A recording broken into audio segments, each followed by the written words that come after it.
a shower in peace, please. I guess that's enough.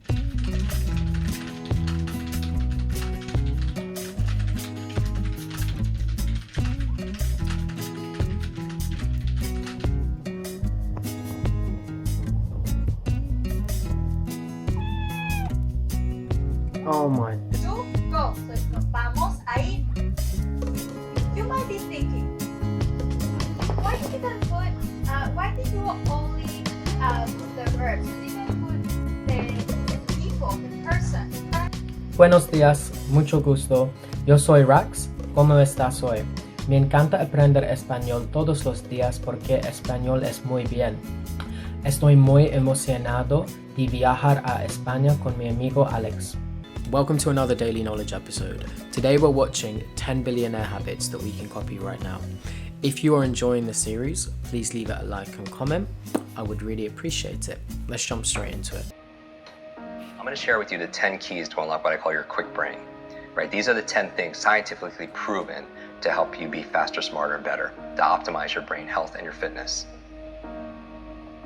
And now every single thing I'm going to say, nobody's going to debate, right? They're going to say, yes, of course, but common sense is not common practice. So what I'm going to ask people who are watching this is to rate yourself 0 to 10. How well am I doing in this one area? Like in terms of how I'm eating or exercising or something. And then you'll notice, everyone wants to know what the magic pill is. There's no magic memory pill.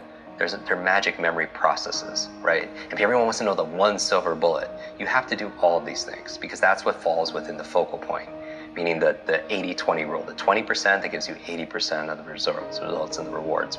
So really fast, the 10 keys for unlocking your quick brain. Number one is good brain food, all right? Good brain food, because you are what you eat. What you eat matters, especially to your gray matter. There's certain foods that are really good for your brain, and you probably eat most of these foods as you are, because I know you're very... Blueberries. Yeah, all like blueberries is like, I call them brain berries, and avocados and the good fats, and Wow, they have dark chocolate there. That's quite surprising. all of them. So there's 10 of them that I recommend, and so they're really excellent. They're very neuroprotective and such, including dark chocolate. So dark chocolate is good. What's good for your mood is generally good for your mind. But so a good brain diet is number one. So just rate yourself on a scale of 0 to 10. How good is your diet? All right. Number two is killing ants, automatic negative thoughts, your self-talk. And so what I would recommend people, 0 to 10, how's that feel? How well are you doing? And not only that, but maybe going on a little fast or a cleanse. Like we cleanse the food we eat and things we put in our body, but what about the thoughts that we're putting in our body? Try to do 30 days with no negative thoughts. I mean, yeah, one day. or not complaining or something Right, like no that. complaining challenge, Because yeah, it's right. just, again, people get so addicted to these things like, complaining and whatever you're rehearsing, you're literally rewiring your brain to get more of that. It's not law of attraction. There's a law of action that's going on. That makes it, because all behavior is belief driven. And so you're wiring your brains to be really rehearsing those things. That's why they say that the fearful person dies 1,000 times, like a coward dies 1,000 times in their mind, and a non-coward, like a brave person dies just once. Because every time you're rehearsing, oh, I'm scared of public speaking, you do it over and over again, not only do you get the fear of it every single time, because your imagination, your mind doesn't know the difference between something you vividly imagine and something that's real. Literally, if you were to put on a brain sensing device, the same parts of your brain that would light up if a dog walked in, you see what parts of your brain lights up, and if you imagine that dog walking in, the same exact parts of your brain will light up. So the mind doesn't know the difference. It's the most powerful tool you have is your imagination. Our thoughts are things, and it's activating our imagination. So, don't do it to rehearse your fear. I've already learned something for the day. I have a video on visualization, and I used to visualize every day, but I've literally just completely forgotten to do it recently. So without even having to watch the rest of this, which we still are going to do, I'm going to start visualizing from today. Some of my accountability partners do it. They sit at their desk every morning and they visualize what it is they want to happen in their future. I really need to start doing that again. So I've already learned something for the day. Excellent. Fears and the things that are negative, right? Only have thoughts of things that you want to really happen. Okay. So the third thing, exercise. Okay. People, really, we know. Number 4, brain nutrients, omega-3s, the DHAs, the ginkgo. Yo. Sorry to interrupt. I actually have omega-3 right here. And they look well, I'm assuming all the tablets. I'll be real. I don't know why I take these, but people who are a lot smarter than me have told me to take them. So I'm going to take my pills today. I've got 2 here. Let's do it quick.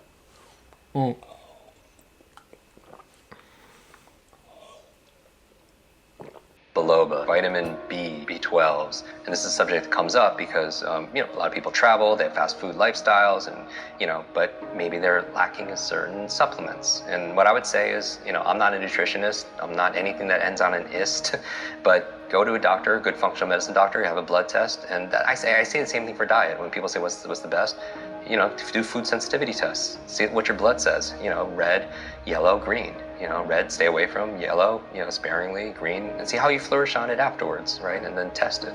But same thing with nutrient profile. You can see what you're deficient at. Because if you're low on B vitamins, if you're low on DHA, then you're going to have cognitive issues, right? So supplement. 5th thing that you want to optimize your brain is positive peer group. We know who you spend time with is who you become. And it's not just a positive thinking, affirmation quote. Literally, you have mirror neurons, and your mirror neurons in your nervous system is when you could watch a sport or watch a movie and you could feel what they feel. It's what or you have empathy for other people. We're always imitating people, right? And so who you spend time with is who you become, because you're imitating their habits, their behaviors, their thought patterns, and everything. So that's why they say you're the average of the 5 people you spend the most time with, right? If you're around 9 broke people, you're going to be the 10th, right? Like, you hear these things all the time, but it's not just your biological networks or your neurological networks. Analyze your social networks, right? Because whether or not you smoke has less to do with your neurological networks and more to do whether or not your friend's friend smoke. It's going to have more of an influence. 6th thing for your brain, clean and... That point I massively resonate with, guys. It's the reason I have accountability partners. We have morning calls, we have a group chat, we talk about what it is we plan to do for the day, we hold each other accountable. We're all very ambitious and young people, so being around people who have similar ambitions and are kind of on the same journey, it's very helpful. I've tried to cut out anyone negative or anything negative from my life. So it's one of the main reasons I've stopped using social media, because being on there and spending a lot of time on it and seeing people post repetitive, mundane, useless things on a day-by-day basis that is going to have no positive impact on my life has made me realize it's a complete waste of my time. Environment. We know a clean environment is good for your brain. At an anecdotal level, when you clean your desk or you clean your laptop off, you have clarity of thought, right? But I don't just mean that. I mean clean air, clean water, because there's a lot of pollutants that's not good for your cognition, right? So from there, we have number 7, sleep. This is a big one for so many people. Sleep is so important for your brain for 3 reasons. Number 1 is where you consolidate short to long-term memory. Everyone who pulled an all-nighter back in university, that hurt you because you need that sleep. Number 2, it's where you clean out the plaque that can lead to brain aging challenges. And that's what the latest research is saying in terms of leading to dementia and such. And then the 3rd reason is because when you dream. And here's the thing, you're like, Jim, what does that have to do with anything, Jim? It's like, you don't know how many amazing ideas and invention, literature, works of art came in dream states. Like, did you know, like I mentioned Mary Shelley, here in London, Frankenstein came to her in a dream. Paul McCartney came up with Yesterday in his dream. Like a chemist came up with the periodic table in his dream. Elias Howe created the sewing machine in his dream, right? Like, what are you dreaming about late at night? Because when you...